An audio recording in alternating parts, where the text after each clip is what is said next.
tento rok oslavuje 5. výročie svojho založenia, svojho otvorenia, no a čaká nás opäť veľká sezóna, čaká nás sezóna plná napínavých pretekov a vynikajúcich športových zážitkov a o tom, čo vlastne Slovakia Ring v tomto roku ponúkne, vám všetci, ktorí sme tu dnes, povieme niečo viac.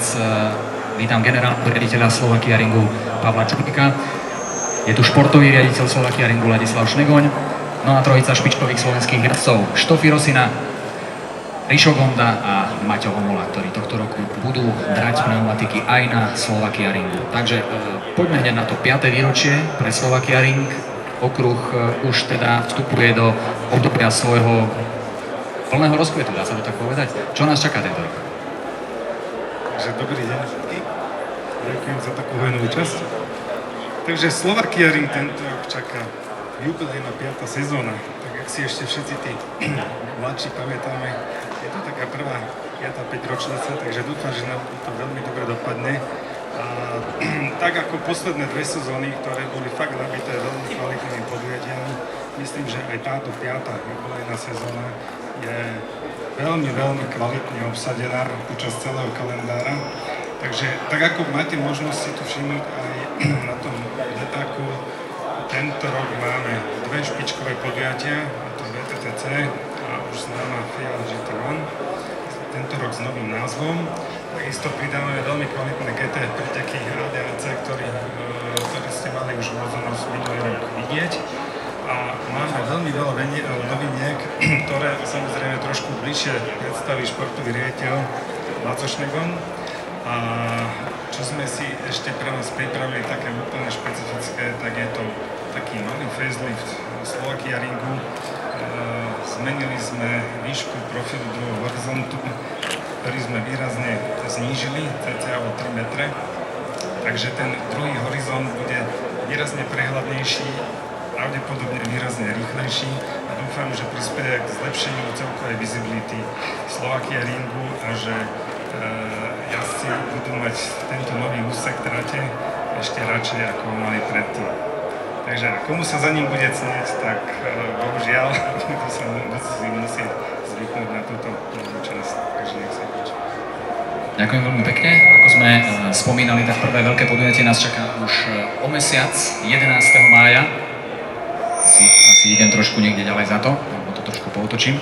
11. mája majstrovstvá sveta VTCC, teda majstrovstvá sveta cestovných automobilov, podujatie, ktoré už je stabilnou súčasťou Slovakia Ringu v ostatných 3 sezónach. V tejto sezóne aj s veľkým menom Sebastiana Leba, teda 9-násobného majstra sveta v rally, ktorý vstupuje tohto roku po tom, čo sme ho v Lani privítali v GTčkách, tak vstupuje do tohto šampionátu VTCC. Ako sú pripravené tieto preteky a akú účasť očakávame na najnavštevovanejšom podujatí Slovakia Ringu? Dobrý deň, ďakujem za slovo. Tak ako to bolo už viackrát spomínané, tak našu sezónu otvoríme 11. mája vrcholným podujatím, a to majstrovstvami sveta cestovných vozidiel VTTC v trošku pozmenenom kabáte, tým, že aj do VTTC vstúpili nové technické pravidlá pre vozidlá a tu bola možnosť, dostali možnosť týmy trošku sa pohrať s autami a vyvíjať ich.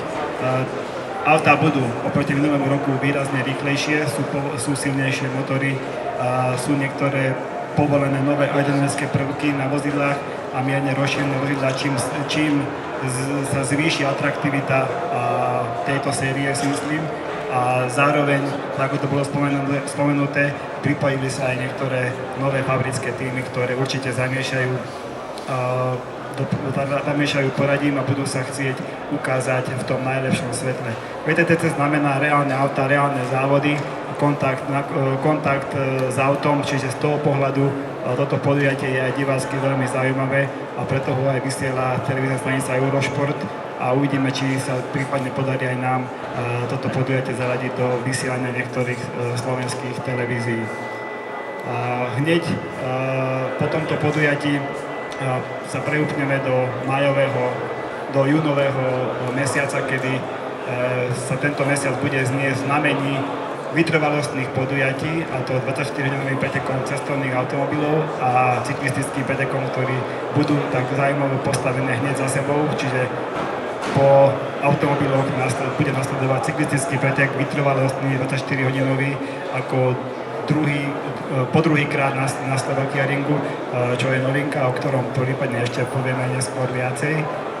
Úplnou novinkou je formát Acceleration, ktorý k nám prichádza, ktoré tlačové správy nejaké už odzneli a preleteli nielen v Slovenskom, ale aj celé